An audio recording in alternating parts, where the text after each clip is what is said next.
Master Shomai ako. Yun lang. May pinapatayo ka ng dream house? Wala pa po. Soon. Farming, ganun. Before, nagka-farm ako 2.5 hectares sa Tarlac. Pero kailangan ko ibenta dahil si Daddy ayaw tumigil sa pagtatrabaho. Para makapag-retire siya. Para makapagpahinga kasi lagi nandoon siya. So, nagpagawa kami ng apartment.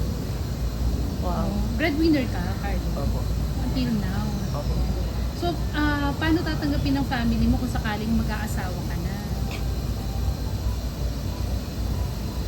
Maluwag sa puso nila. I mean, kasi, nailagay mo na sila sa ayos. Maayos naman na yung family. kilala ni... Ay, sorry. Okay lang. Bata pa lang yan, magkasama na kami. Wow. Parang Nakaraan halos pa lang. lahat nga kayo. Sabi ko, pupunta ako dito. Dahil nga ang daming nawala sa atin nung pandemic. Tapos nakikita ko, si Mithi lumalaki. Yung karamihan sa atin, nakita niyo ako lumaki. Na-appreciate ko lahat.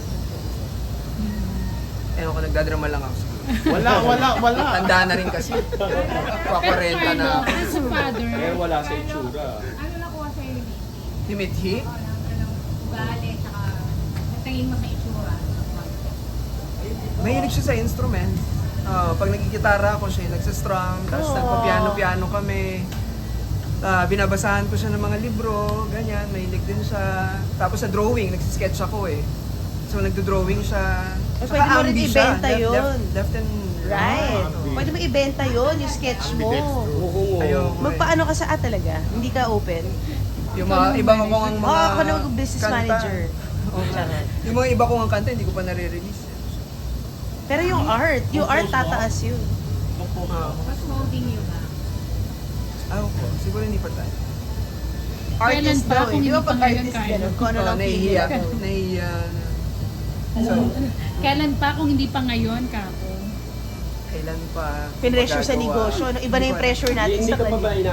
ina-offer ng Star Records? Wala. Hindi, meron. Meron. Meron. Hinihingi nila yung mga kanta ko, hindi ko lang. Meron din. Sir John. Hindi ko pa lang nasisend. Kaya every time magkikita kami ni Sir John, ano na, Carlo? So ikaw yung inaantay. Hindi tayo matatapos. Kaya may panibagong dumaras. More and more.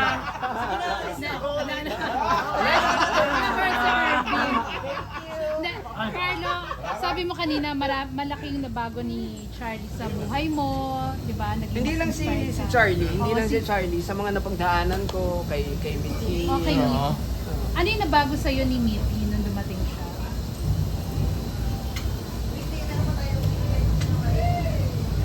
Siguro yung responsibility, yung happiness din, yung merong pang ibang love na kayang ibigay pala ako. Hindi lang towards partner, towards yung sa parents. Iba yung pagmamahal mo sa anak mo. Parang ang dami mo nang pinaguhugutan para makagawa ka ng mga kanta, makapag-compose. No? Sumasagot na si Jai. And masasabi mo rin ba, Carlo, na yung pagiging tatay ay isa rin sa mga pinakamahirap na stage ng buhay mo? Oo, kasi wala ka namang training for that eh. Tsaka nakakatakot magpalaki ng, di ba? Maging isang mabuting mamamayan, isang mabuting tao, isang... Ako nga, hindi ko alam kung mabuting tao ako. Pero alam mo, Diba? mabuti kang tatay. Kumain kami, Hindi ko alam. Siguro si Mithi, paglaki, Ayan, tsaka tawagin na po natin ang lahat ng mga Ayan, mahal nating mga ingay na. Tawag na tayo na